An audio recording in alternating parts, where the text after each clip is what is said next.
Welcome back to Proxamer, everybody, and today we're going to be looking at the hobbying aspect of building a Craftworld Eldar army, and we're going to be looking at how to get the most enjoyment out of your Craftworld Eldar.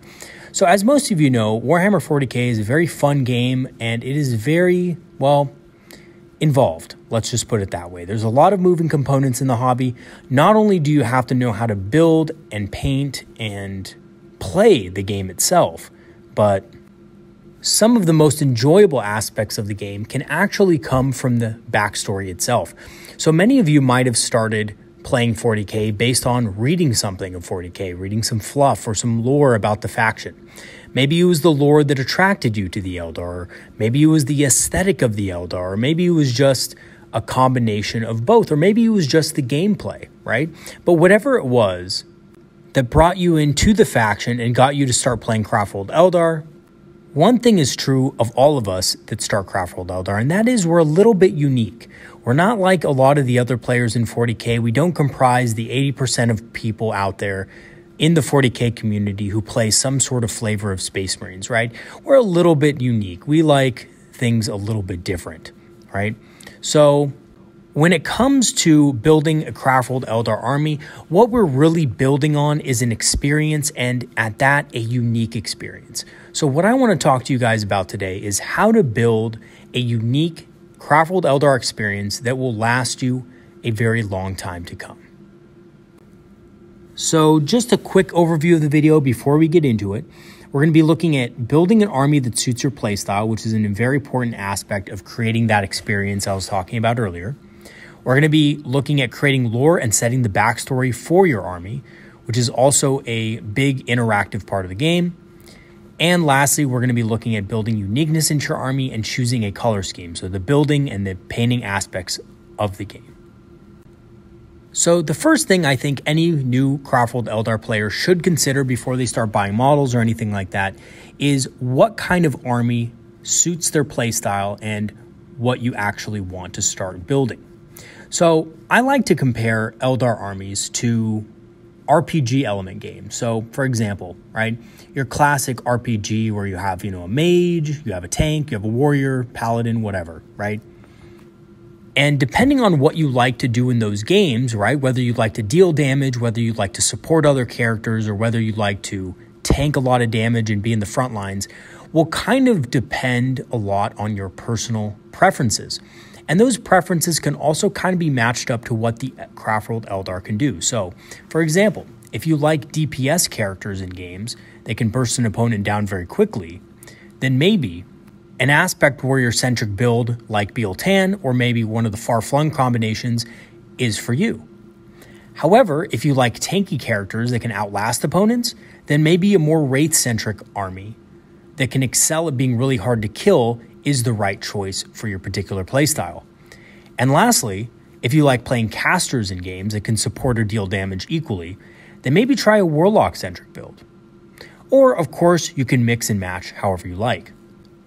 So maybe, for example, you want a hard-hitting aspect to your army, but you also want a, tanky aspect to your army as well, then maybe a mixture of aspect warriors and wraith units could be something that you could try to build up to. And there are many different kind of strategies and stuff like that in building an army list, which I won't go into in this video.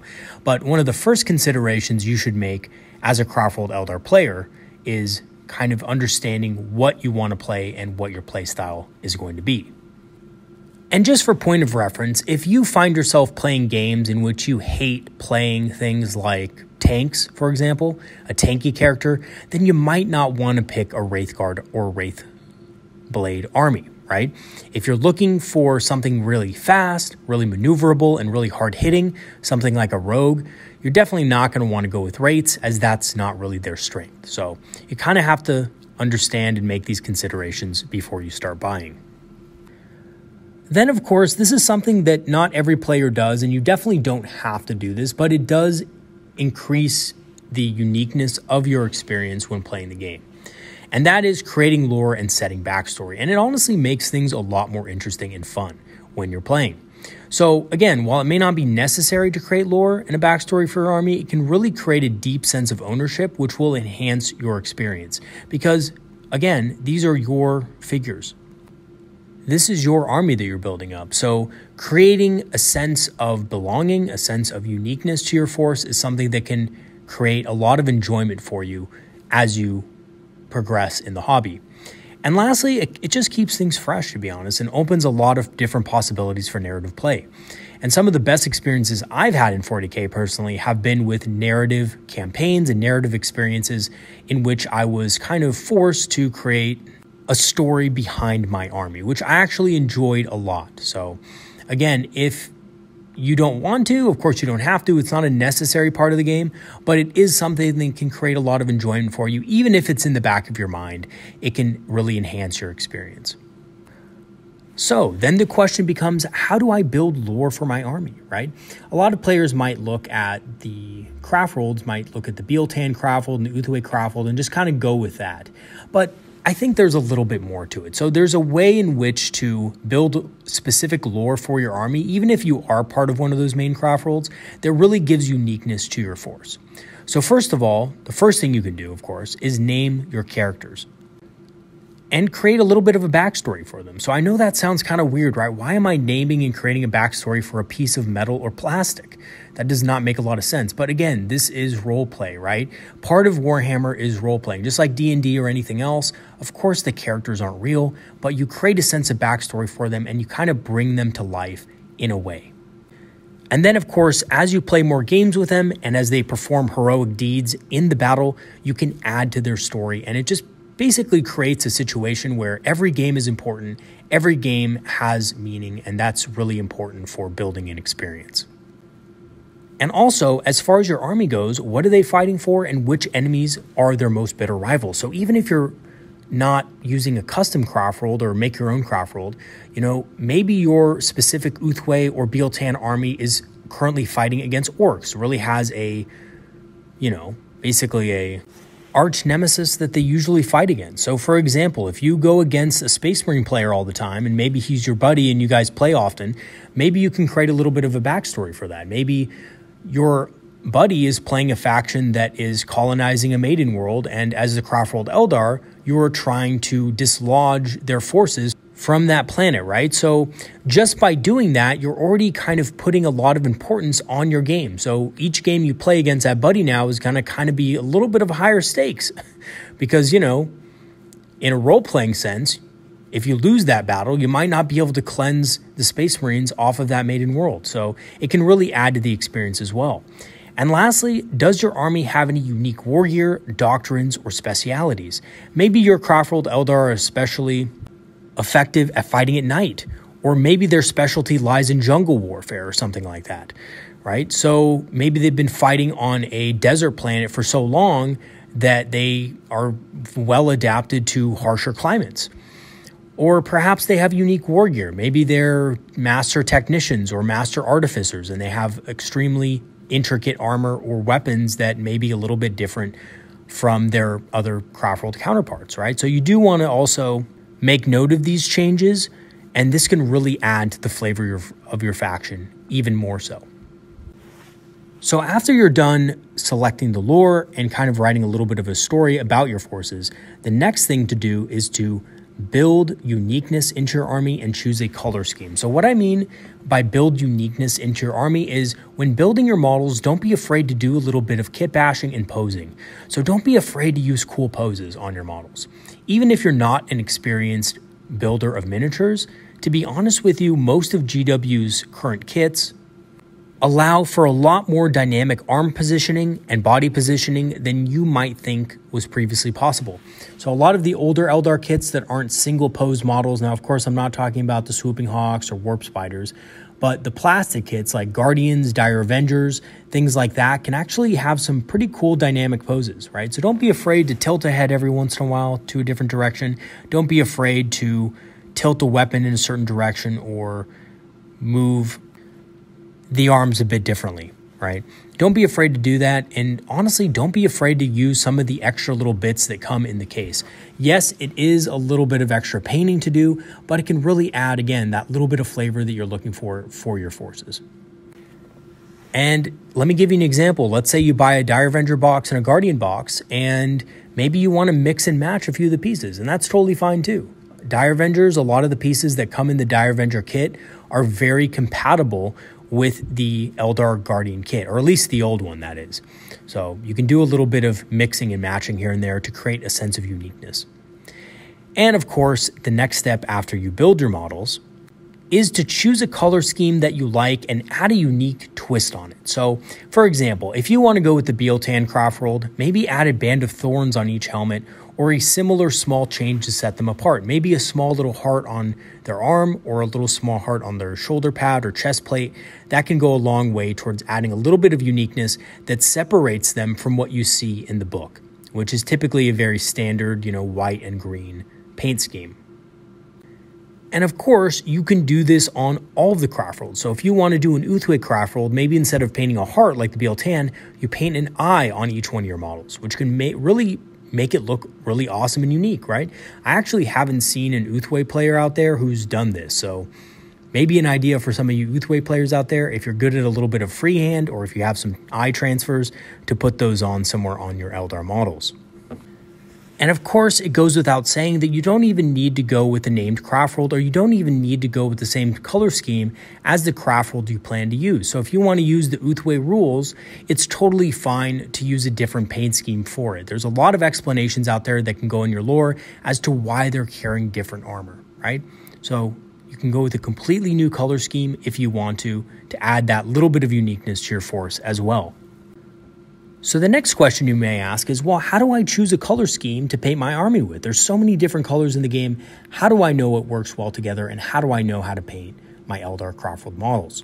So each Eldar Craftworld model has three main components. So it has armor, it has weapons, and it has details. So the cloth and the gems are mostly what you're going to be dealing with, but also things like eyes, hair tassels, and things like that. So typically what I do when I'm thinking of painting an Eldar army is I take a couple of bits from the box that I know I'm not going to use. So maybe, a couple of arms that I'm not going to use, or some alternate pieces or something like that from a different kit. And I kind of just mess around with some color schemes. So I might pick a couple colors that I find interesting. Like maybe I want orange as my color, right? I would pick an orange paint. I would paint the armor orange, and I would see kind of what I could do from it from there and see how it looks. And this is a great way of kind of gauging how the model will look on the tabletop when all put together. So when it comes to painting Eldar armor is a little bit different than other factions, right? So Eldar armor is typically painted in a solid color. So what I would do is I would pick a solid base coat color of whatever you want. Maybe it could be even your favorite color, right? Maybe it's red, maybe it's blue or green. Apply that color to the armor areas, then apply a wash of that same color. So for example, if you're using green, use a green wash, or if you're using red, use a red wash to give the armor a bit of depth. And then go over the raised portions with the base coat again once the wash is dry. And lastly, highlight the edges softly with the edge of your brush, and this can give you a really good effect. So again, a lot of people don't like to highlight because it's kind of difficult, but you don't have to highlight that many edges. You don't have to highlight every single edge, just the highest edges, maybe slightly with the side of your brush. Scrape over the edge with a light coat of lighter paint. So maybe if you're painting your model with red, you might do a light orange or maybe even a lighter red color for your highlight, and just lightly scrape over that area, and that should give you a good highlight. And if you want to go with a more battle-worn look, then maybe lightly dabbing mud or stains on the armor after you're done painting it looks great, and there are a lot of tutorials here on YouTube about how to do that. Personally, I haven't done much of this. I've done a little bit of rust here and there with some metal models, but I haven't really dabbled too much in doing mud on Eldar miniatures yet, but it's something I definitely want to try. I do kind of like that look. And then comes painting Eldar weapons. So the cool thing about Eldar is that their weapons are very unique looking and can be painted in a lot of different ways, not just the typical weapon colors, so black, silver, army green, etc. They can actually be painted in a lot of different bright colors. So give your weapon a different base coat than the armor, apply a wash over it, again, go over the raised portions of the weapon again with the base coat, and then apply a light highlight to the edges just like you did with the armor. And the cool thing is, the Eldar shuriken catapults are extremely easy to highlight with the side of your brush because they have very defined edges. So if you look at the shuriken catapult, it has very sharp edges on the barrel of the weapon, you can easily use that to basically create a defined highlight with a lighter color. So again, not too difficult. This is one of the easier, luckily, highlights to do, and it looks great once it is done. And lastly, the details, the cloth, the gems, etc. So gems can be kind of intimidating, but essentially painting Eldar details seem a little bit tedious, right? But it's a great way to make your model stand out, and you don't need to paint every single little detail on the model. So for the cloth, apply a base coat, apply a wash just like before of the same color, paint the raised parts with the base coat again, once dry, with a light coat, and then use the edge of your brush to highlight the edges of the cloth. So the outer edges of the cloth and perhaps the most raised portions of the cloth. So you can kind of see here with the avatar that this person painted, you can see that the very raised edges of the cloth are white. They have a white line to them. That was a highlight. So basically what that person did is they just kind of took their brush, put some paint on it, rubbed the paint off until it was very light, and then they just scraped the side of their brush on that raised edge to give it that effect. And as for the gems, here's the thing about gems, guys. Gems are notoriously annoying to paint, and any Eldar player who paints an Eldar army will tell you the gems were the worst part of the whole thing. I actually personally like painting the gems because it means I'm almost done with the model. It's kind of like smelling the finish line, you know? But gems are not too hard. So basically you do this with gems. So for the gems, you choose any color and then one shade darker. So if you wanted to do a green gem, you could do a medium green, like a Beal tan kind of green.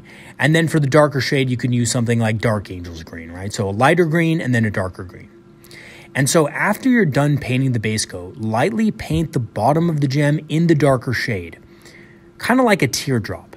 And then lastly, put a little small white dot on the top right of the gem. And then, of course, once you matte seal it or whatever, you don't even have to matte seal the model if you don't want to, but after you're done painting the gem, you can put a light coat of gloss varnish on it to really make that gem shine. And this will really give it a good and realistic gem looking effect. And just a quick tip, the actual Eldar gems or spirit stones have rings around them. So you don't necessarily need to paint every gem looking spot on the armor, just the spots that have rings around them, right? So as you can see here on this avatar model, it has several gems, but all of the gems have actual rings on them. And some of the Eldar models you'll notice have these raised ovals or circles. But if you look carefully, not all of those ovals or circles actually have rings around them, so those aren't actual gems. Of course, you can paint them as gems, but again, this is going to be extremely tedious, very annoying, and it's going to take a long time. So you don't have to do that, and honestly, the Eldar models look fantastic if you just paint the actual gems or spirit stones and leave those as the base color of their weapons or armor. And then, of course, once you're done painting the model, basing the model comes next. So after you're done painting, a good and uniform base can really bring your army together. Most basing material can either be free or extremely cheap at dollar stores or out in nature. And typically you want to choose a base terrain and place details on the base afterwards. So grass tuft, rocks, battle debris, crystals, etc. Just make sure you don't overload the base. You don't want your base to overshadow the paint job that you've done. And then lastly, whatever you do, do not use super glue on the base. Super glue is extremely hard to remove mistakes from. If you accidentally get some super glue on your painted model, you can't brush it off, you can't wipe it off, and that's basically going to be detrimental. So make sure that you use Elmer's glue when basing the models and only use super glue for heavier things like rocks and things like that, and be extremely careful when putting those on your base. And, of course, because my name's Proxy Hammer, I like to find things that are cheap or can be used very cheaply to base these things. You don't have to spend a lot of money on them. So both super glue gel and Elmer's glue can be found at dollar stores for, well, $1, right? And basing materials can also be found at dollar stores and include a wide variety of sand, snow, rocks, etc. You'd really be surprised at what you can find at your local Dollar Tree or 99-cent store. Or you can simply just go outside, pick up some dirt or sand off the ground, wash it, and then dry it out in the oven for a couple of minutes. And this will give basically the same effect as gravel or rocks or something you buy at a hobby store, right? And then lastly, light spackle can be used to create custom bases as well. So you don't have to spend tens and 20s and 30s of dollars on custom bases. You can actually do it yourself fairly easily by using light spackle.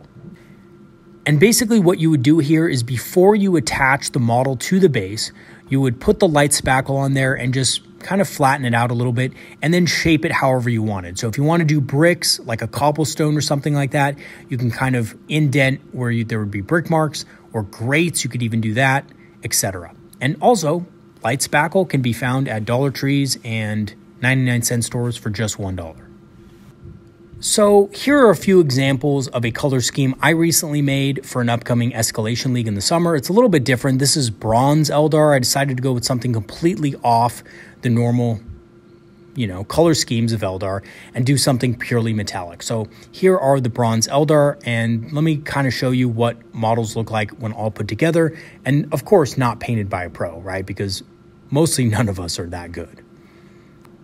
Or, I don't know, maybe you guys are really good painters. I have no idea. But essentially, I'm a novice when it comes to painting. I'm pretty much an amateur at painting. And this is what I could do, basically using very cheap materials and not a lot of skill. So anybody can do it. So go ahead and take a look.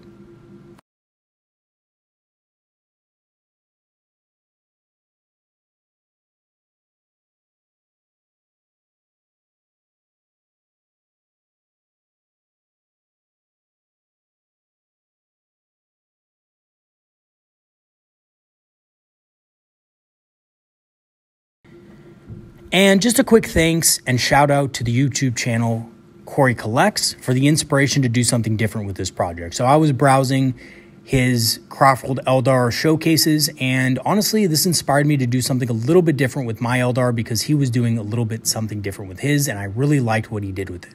So check out his channel for tips on building, painting, and basing your army, and specifically check out his Craftworld Eldar showcase at this link. And of course, the link isn't clickable, but you can also find the link in the description. So in conclusion, Warhammer 40k is a massive hobby with tons of potential, and Craftworld Eldar can be a little bit intimidating and hard to work with in both terms of lore development and painting building. Again, Eldar are not humans, so they're not very relatable in a lot of ways that we would think they'd be relatable in. So creating lore for them can be kind of difficult. But, however, once you are done with it, you can get so much more enjoyment out of the hobby and will continue to enjoy playing your Craftworld Eldar for some time to come. Win or lose, they're going to be your army, and you're either going to sink with them or you're going to swim to victory. All right, everybody, that's going to be it for today's video. I will see you guys next time. Have a great one. Leave a comment in the comments section if you have something to add to this video or want to share anything with me. And yeah, have a great one, everybody. I'll see you guys next time.